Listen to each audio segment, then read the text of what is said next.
Hey everybody! So in this video, we are going to be talking about some different DID terms that you've probably heard us use, and we wanted to make sure that we clear all of that up, so if anybody doesn't understand a particular word or a particular term, we can make sure that you have an idea of what we're talking about. We don't want anybody watching our videos and being confused.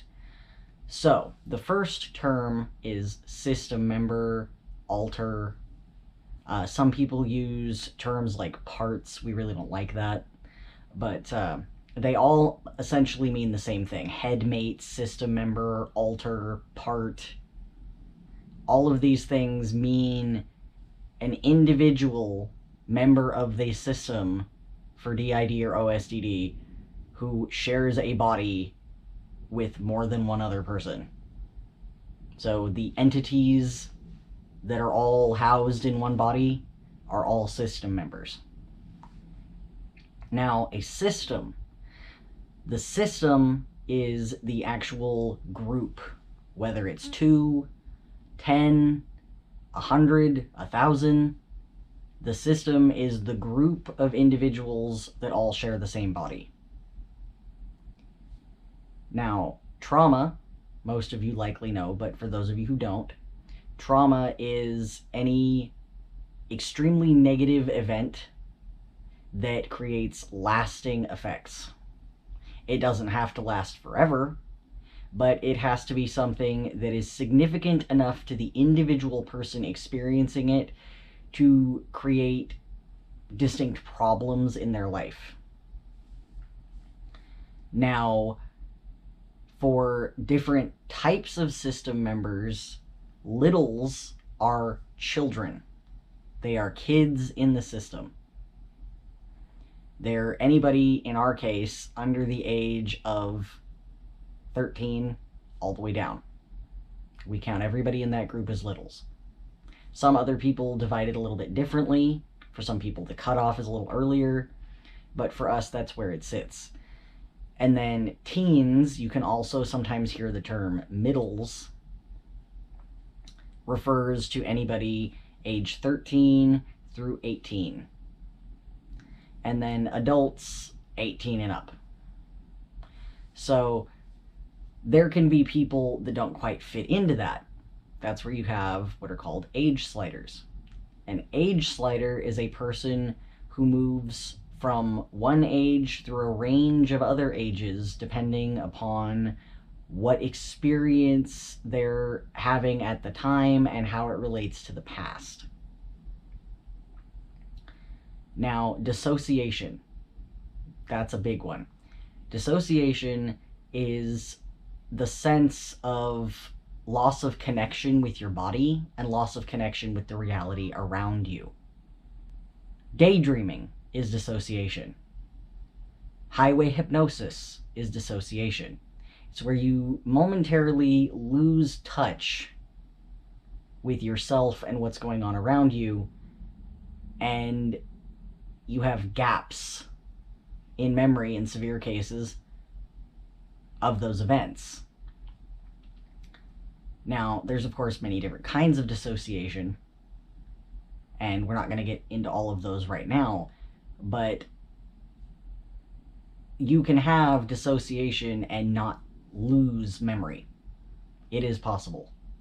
That is something that we have talked about in some other videos as well, is that sometimes, you know, someone will come back and they'll remember bits and pieces. Another thing that does sometimes happen is you're co-conscious, which means two people sharing the body at the same time in terms of awareness. So everybody's aware that's co-conscious of what's going on. And sometimes when a switch happens to just one person, some memory is lost in translation. So some of the memory is gone. We're not exactly sure why that happens, and we can definitely look into the science behind that more. But yes, so essentially, dissociation is any sort of disconnect between your body and yourself, or reality and yourself, that takes you away from it. Now, there is switch. A switch is when one system member takes over from another system member. So they take control of the body. They're now driving the car. Make sense? And co-fronting is where you have two or more members of the system who are both working the body, not necessarily the same parts of the body, at the same time. So essentially, say you have one person who's working by talking and another person's looking at everything. You have two different system members doing two different things in the body. And while you can certainly have more than two system members co-front, the typical is two. Now, another one that we've talked about that maybe not everybody knows what it means is amnesia. Amnesia is memory loss. It is lack of ability to remember that is not something that just goes away on its own, like normal forgetfulness would, where you forget something for a little while and then something makes you remember. Amnesia is where the memory, it just isn't accessible. And another very important one when it comes to DID or OSDD is integration.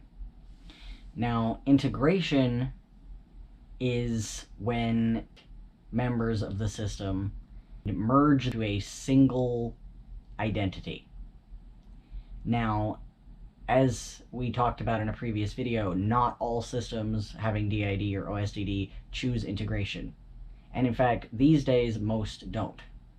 Simply because the individual that would result from integration is completely different from everyone who currently makes up the system. And so for a lot of people, that feels like a death. It feels like something that wouldn't be okay for them. And that is why what we have chosen is cooperation, working together. And that is a very important term as well, cooperation, to work together, to function as a unit, because that's something that's very important for DID and OSDD systems to be able to do. And our final term that we're going to talk about is communication. Communication is not just talking.